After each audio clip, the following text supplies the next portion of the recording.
रामचंद्र की, पवन सुत हनुमान की, सब संतन की। बोले पार्वती पति हर हर हर। सर्वप्रथम मैं नमन करता हूं अपने भगवे ध्वज को, जिस ध्वज ने हमें संस्कार दिए, हमारा मार्ग प्रशस्त किया समाज कारण और राजकारण करने के लिए। नमन करता हूं सम्मान्य व्यासपीठ को, व्यासपीठ पर आसीत उल्लासनगर के उत्तर भारतीय मोर्चा के अध्यक्ष श्री संजय गुप्ता जी को, जिला के अध्यक्ष बेसिक के प्रदीप रामचंदानी जी को, मेरे सहयोगी चिराग गुप्ता, नीरजा मिश्रा, बिंदु दुबे, चंद्रप्रकाश मिश्रा, लक्की नाथानी, चंदसेन तिवारी, दिनेश जी, चंद्रकांत जी और यहाँ पर उपस्थित बड़ी संख्या में मातृशक्ति और उत्तर भारतीय मोर्चा के पदाधिकारी, बहनों और भाइयों। चुनाव का बिगुल तो आज 3 बजे बज गया है, आचार संहिता लग चुकी है। तो अब इस महाविजय 2024 का शंखनाद हो चुका है। आज इस सभागार में कुछ विषय ऐसे आए जो अंत में हमारे परिवार का ही एक वरिष्ठ व्यक्ति अगर आज उसको इस मंच पर आकर के इस प्रकार से व्यक्त होना पड़ रहा है तो कहीं न कहीं मुझ में कुछ कमी रह गई ही, ऐसा मैं मानता हूं। पर आज इस मंच से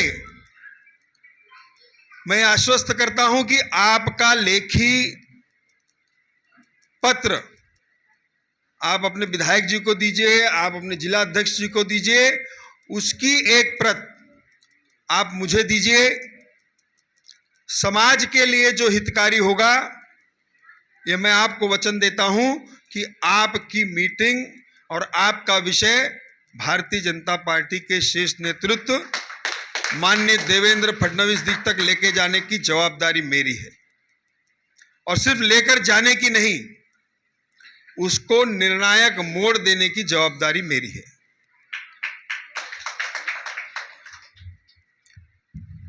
आज विषय ऐसा है कि यहां पर इस प्रकार से होना थोड़ा सा मुझे अंदर से पीड़ा हुई, क्योंकि अपने समाज के विषय बंद कमरे में हो तो ज़्यादा अच्छा है, ऐसा मैं मानता हूं। अगली बार से हम इसका थोड़ा सा ध्यान रखें, काहे कि घरे के झगड़ा बाजार में और चौराहे पर ना आवे चाहिए। हम जानते हैं कि आपको विलम्ब हो गए होए, लेकिन अब हम आए हैं एकदम हमहू आजमाए लें, है ना, कि तेल और तेल के धार कहाँ है। ठीक है। आज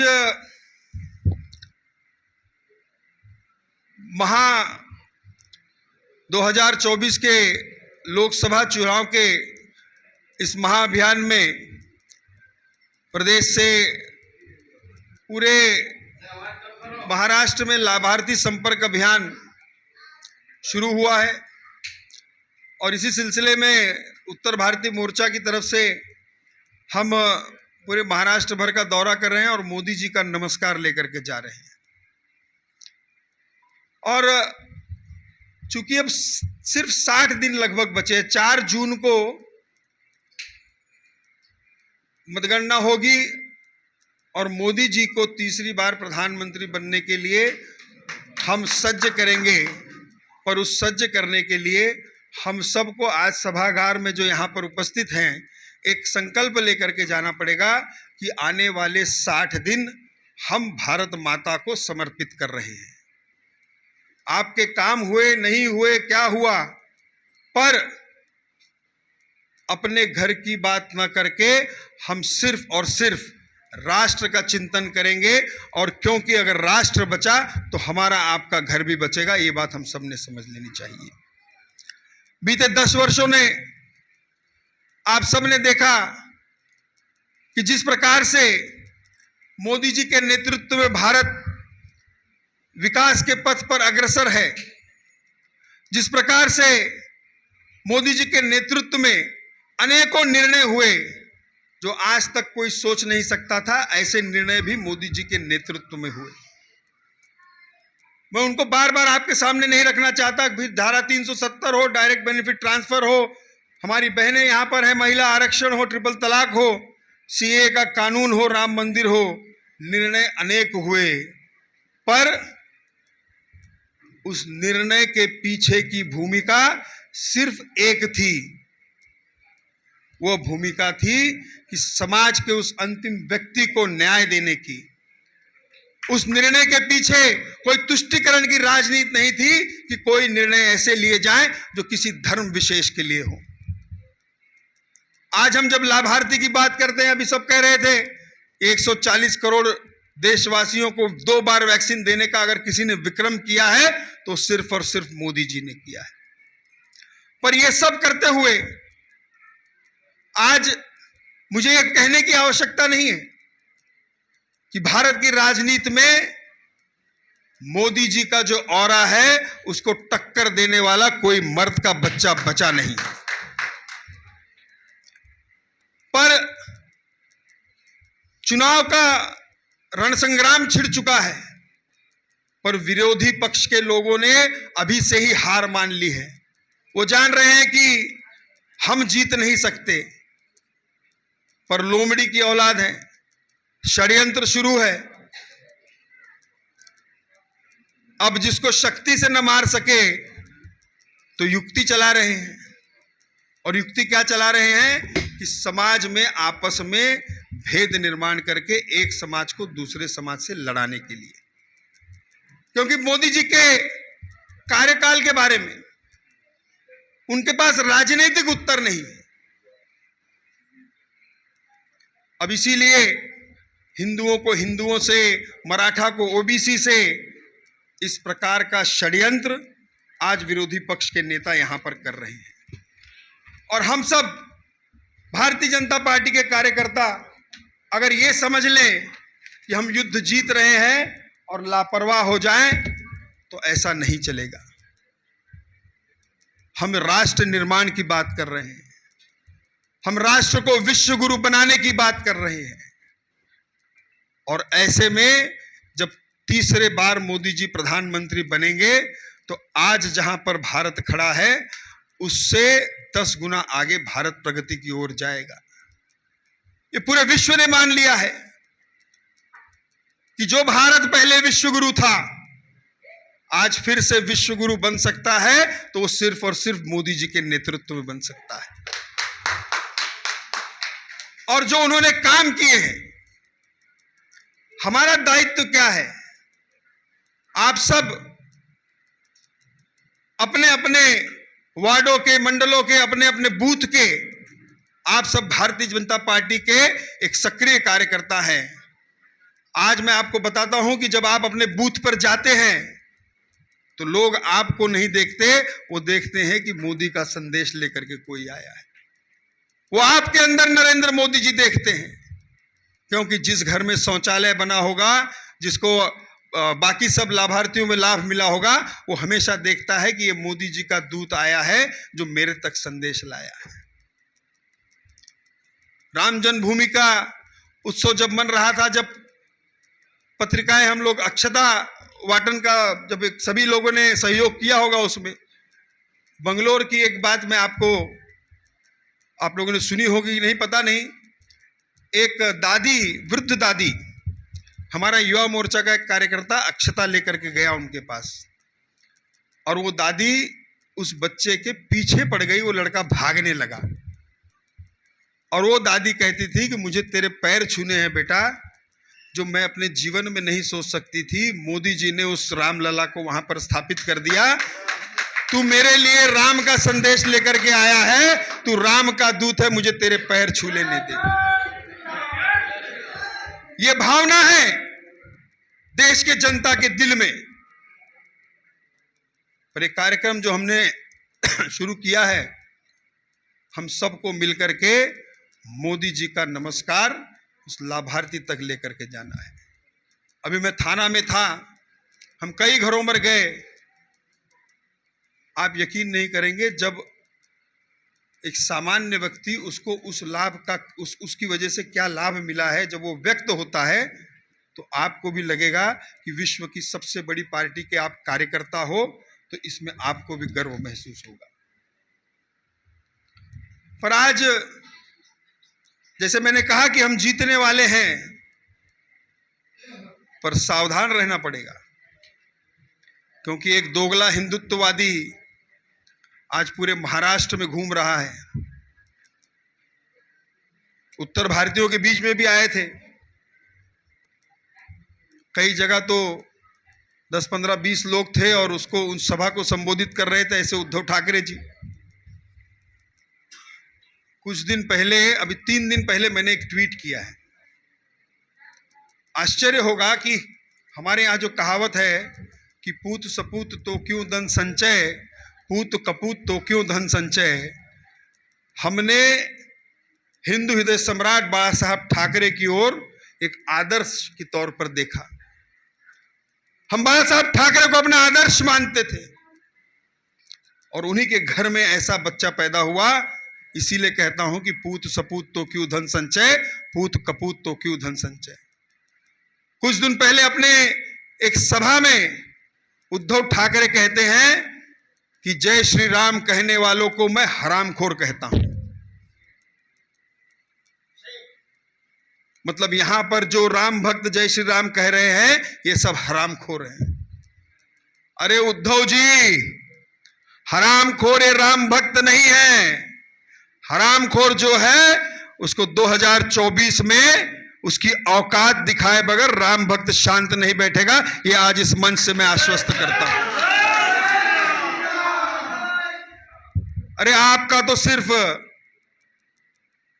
आपका धर्मांतरण तो 2019 में ही हो गया था उद्धव जी,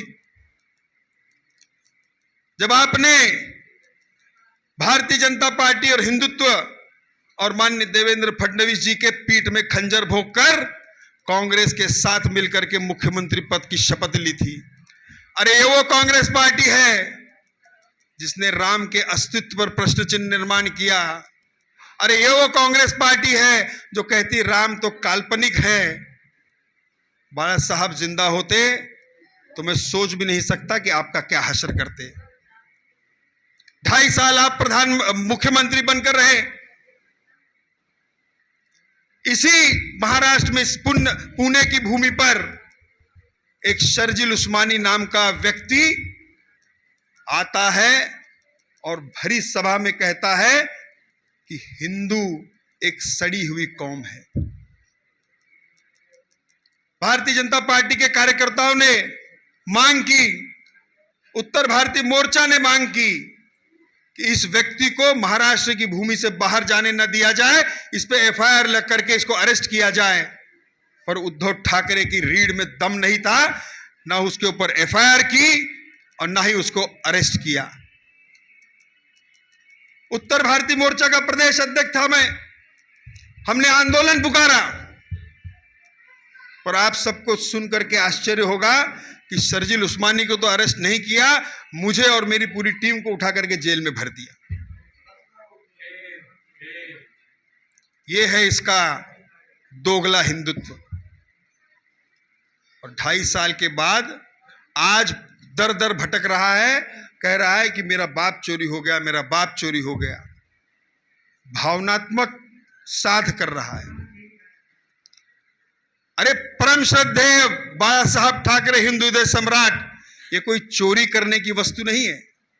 बाला साहब ठाकरे एक विचारधारा थे और उस विचारधारा का अनुसरण हमने किया है। और उस विचारधारा वाली सरकार आज महाराष्ट्र में राज्य कर रही है। तो फर्क आप सबको दिखेगा। 22 जनवरी को जब राम जन्मभूमि का मंदिर का उद्घाटन हो रहा था, तो यहीं पर मीरा रोड में एक नालायक मुसलमान व्यक्ति ने एक स्टेटमेंट कर दिया। हमारे जो राम भक्त यात्रा लेकर के जा रहे थे, उनके ऊपर पथराव किया, एक वीडियो डाल करके ऑल फॉल बक्का। पर फर्क देखिए कि वो 24 घंटे के अंदर जेल की सलाखों के पीछे था और पुलिस ने भरपेट रामलला का प्रसाद उसको खिलाया। गया था अकड़ के, आया सिकुड़ के। ये है देवेंद्र फडणवीस और भारतीय जनता पार्टी की सरकार। मीडिया वाले मुझसे पूछने लगे कि आप मुसलमान बस्ती में जाकर के जय श्री राम कहने लग, आपके कार्यकर्ताओं की क्या आवश्यकता थी? मैंने उनसे पूछा कि 500 साल का हिंदुओं के माथे पे लगा हुआ कलंक आज मिट गया। मेरे रामलला टाट से ठाट में चले गए और एक दिन मेरे कार्यकर्ता अगर जय श्री राम का नारा लेकर के गली गली घूम रहे हैं तो इनको क्या तकलीफ है? हम तो 365 दिन में 5 बार उस भोंगे की आवाज सुनते हैं, फिर भी कुछ नहीं कहते।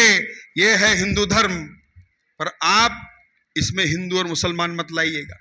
मैंने खुद ने कार्यक्रम किया राम जन्मभूमि का।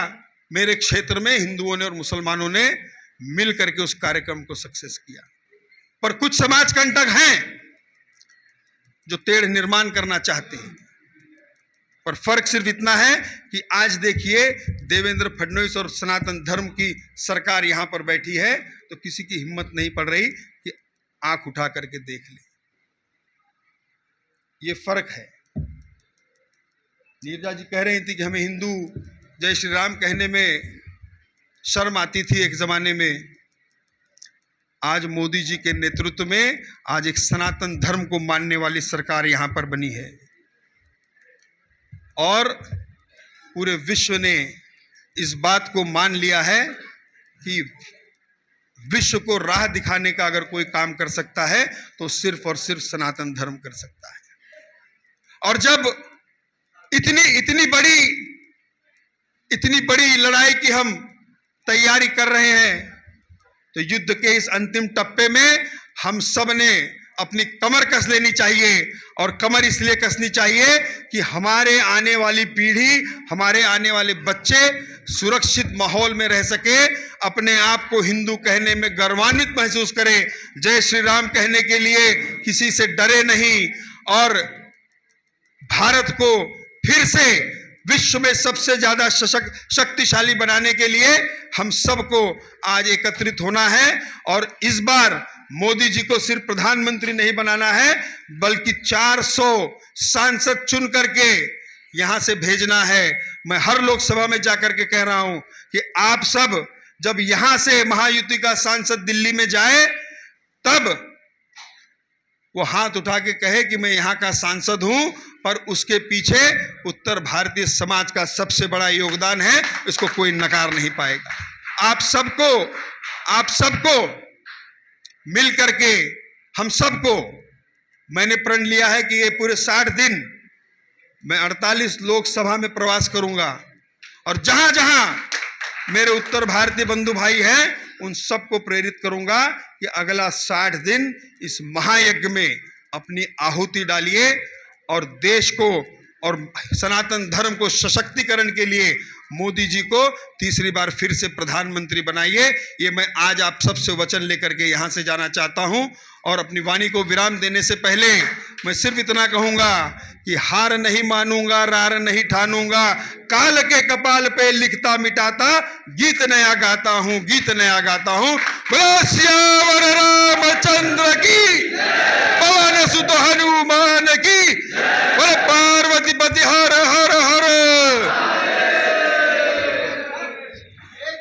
सामने हमारे आमदार साहब ने जो ये घोषणा की उत्तर भारतीय भवन की रीजेंसी एंटीलिया में देंगे, उसके साक्षीदार आज हमारे संजय पांडे जी थे, नीरजा मिश्रा थी, हमारे शहर के अध्यक्ष प्रदीप रामचंदानी जी थे।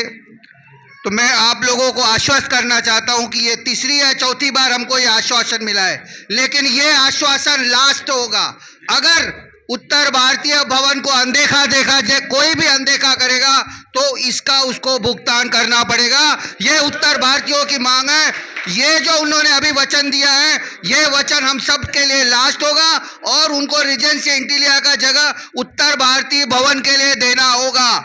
हम सब लोगों को संकल्प लेना है कि हमको जो उन्होंने आज वचन दिया है रीजेंसी एंटीलिया में उत्तर भारतीय भवन देंगे, उसके लिए हम आमदार साहब का आभारी है। लेकिन जिस दिन वहां पर आके वो नारियल फोड़ेंगे, वहां पर आके उस जगह का उत्तर भारतीयों के लिए सुपुर्द करेंगे, उस दिन हमारी लड़ाई वहीं पे खत्म होगी। अन्यथा ये लड़ाई बहुत दूर तक चलेगी और मैं आपको आश्वस्त करता हूं कि मेरे कार्यकाल में उत्तर भारतीय भवन बन के रहेगा।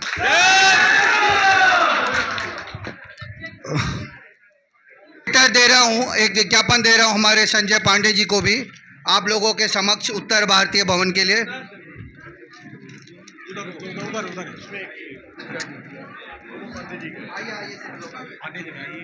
अध्यक्ष एक ही है, हाँ एक ही उनका भी है ना। साइन करवा लो, पहले साइन करवा लो।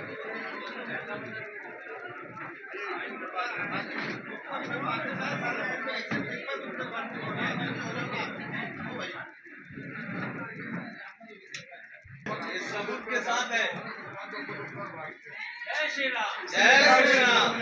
आए हुए सभी पत्रकार और सभी मित्रगण और हमारे प्रदेश के अध्यक्ष संजय पांडे जी और उनके सहयोगी जो भी यहाँ पर आए हुए हैं मंच पे, आज उन लोगों का उत्तर भारतीय मोर्चा अध्यक्ष की तरफ से मैं आभार प्रकट करता हूं कि आपने आकर आज यहाँ पर जो उत्तर भारतीयों में एक ऊर्जा का संचार दिया, आज उत्तर भारतीयों में जो आपने जो ये जोश दिया, उसके लिए मैं संजय पांडे जी को आभार व्यक्त करता हूं कि आप ऐसे ही मीटिंग लेते रहेंगे और हम लोग इसी तरह जोश में आते रहेंगे। धन्यवाद।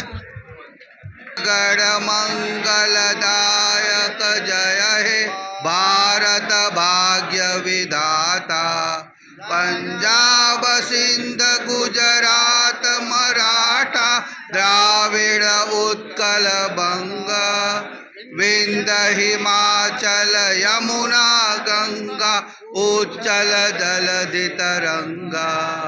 तब शुभ नामे जागे, तब शुभ आशीष मागे, गाए तब जय गाथा। जन गण मंगलदायक जय हे भारत भाग्य विधाता, जय हे जय हे जय हे जय जय जय जय हे। भारत माता के, भारत माता के। वन